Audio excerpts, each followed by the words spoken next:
up, fam? It's RJ Young. I am not on a step mill. Today I'm going to tell you about the deadly play that Georgia runs in every single game that they've managed to destroy other teams with, and the one play you have to watch out for if you're an OU fan. And all that's coming up after the bumper. If you're new to my channel, this is your first time here, consider hitting the like and subscribe button because I upload a video every single day. It's always OU related, college football related, sports related. We have a good time. Alright, bumper. Just snap the damn ball, RJ.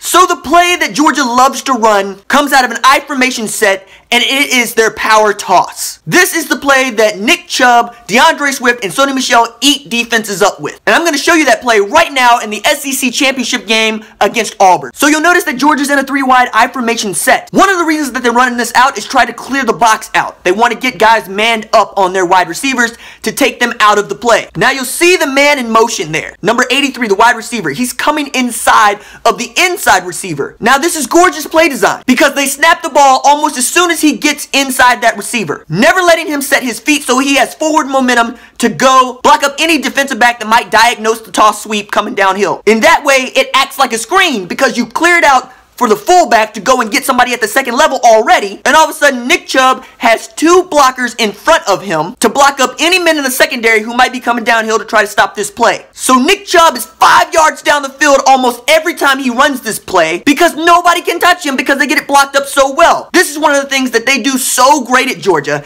and one of the reasons why Nick Chubb, DeAndre Swift, and Sony Michel are always being mentioned in any conversation that has to do with Georgia's offense. Now let's rewind it real quick. The other thing that I want you to notice about this play is that they pull the center, which for non-football heads doesn't seem like a big deal, but it's a massive deal. It is old school, student body left running the football. This is the kind of stuff they used to run when O.J. Simpson was still the running back at USC. Because the idea behind running this kind of play is you've got racehorses in the backfield and you're gonna run them. So you want to get a hat on a hat as quickly as possible, and you're not worried about the defensive tackles because they're chasing the play just as soon as you toss it outside. But one of the things that's really great about the way that Georgia runs this power toss is sometimes there's no Mike linebacker for the center to clean up. Like on this particular play, you'll see the slot receiver actually went to go crack back on the Mike linebacker, which means that the wide receivers at Georgia can block even if they can't catch. So all of a sudden the center is going to look to clean somebody up, and he ends up being way out in front of the play looking for anybody to hit. And in this play, if Nick Chubb wasn't caught, the center would have blocked up the defensive back who's taking a pretty good angle to try to stop this play from going for 6. So as a football fan, I love this play. I love its design. I love how well Georgia executes it.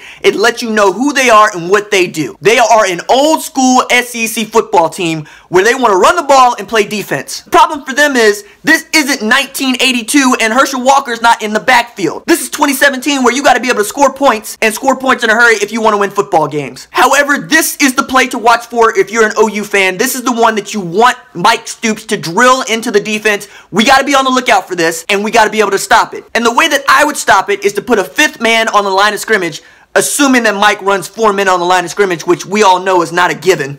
Fire Mike Stoops! That way, that wide receiver doesn't get a chance to crack back on one of your best tacklers and has a chance to run this play down in the backfield. So here, I've taken a sketchbook and I've diagrammed for you what I would do. Now, because Mike Stoops is basically installed what he thinks is a 3-4, I don't want to change responsibilities for the guys up front because trying to relearn their responsibilities with a month's time is just not something I'm looking to do if I'm a defensive coordinator. So I'm going to keep the nose tackle and a Devontae Lampkin having the 2-gap responsibilities. 2-gap responsibility means the defensive lineman is responsible for each gap over his shoulder. Now this takes a lot more know-how than running a 4-man front. It means the defensive lineman has to think like a linebacker in diagnosing which way the blocking scheme is going and then try to clog that gap. I hate putting that kind of pressure on a defensive lineman. It's another reason why I don't really like odd fronts. But for I formation plays with Georgia, I'm going to run an odd front. And in particular, I'm going to run the 50 front, the Okie front, the front Bud Wilkinson made popular throughout college football, and in some places is still called the Oklahoma. So my base out of this is a 52 cover 3. What that means is there are 5 men on the line of scrimmage. For us, that would be Devontae Lampkin at the nose, Neville Gallimore at the strong side tackle spot, Amani Bledsoe at the weak side tackle spot, DJ Ward at the strong side defensive end, and Obo at the weak side defensive end, with my best tacklers in space playing the Mike linebackers. For us, that would be Kenneth Murray Jr. and Emmanuel Beal. But before you freak out about me leaving Caleb Kelly out, know that I have moved him to the strong safety spot in this scheme. And on the outside, I have my two best man corners in Trey Norwood and Parnell Motley. And playing center field, I got Stephen Parker. So for this scheme to work, my two defensive ends have to set the edge. Setting the edge means they have to create a pocket that you can't get out of. It means their job is to get 2-3 yards deep into the backfield and stay there. My strong safety, Caleb Kelly in this scheme, is lined up over the inside wide receiver, but his eyes are in the backfield. He's reading run to start the play. And my Mike linebacker's first two steps are downhill to try to fill those gaps, because in an odd front of this nature, they should stay clean and be able to make plays to anything coming up the middle. Now let's take a look at what this looks like when Georgia would run their power toss. So you can see I put the outside receiver in motion and I have him cracking back on the end. And you can see I pulled the tackle. The fullback is leading the way. But the way that you blow this play up is with Caleb Kelly. Yes, the guard and the wide receiver are going to try to double team Ward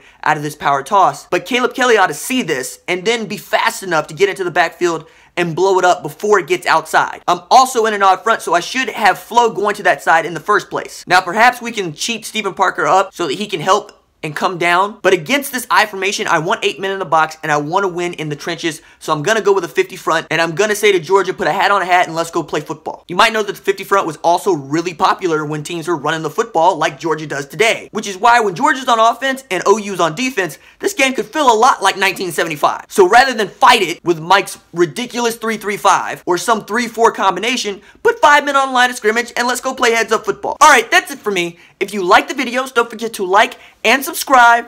I'll see you tomorrow. Deuces.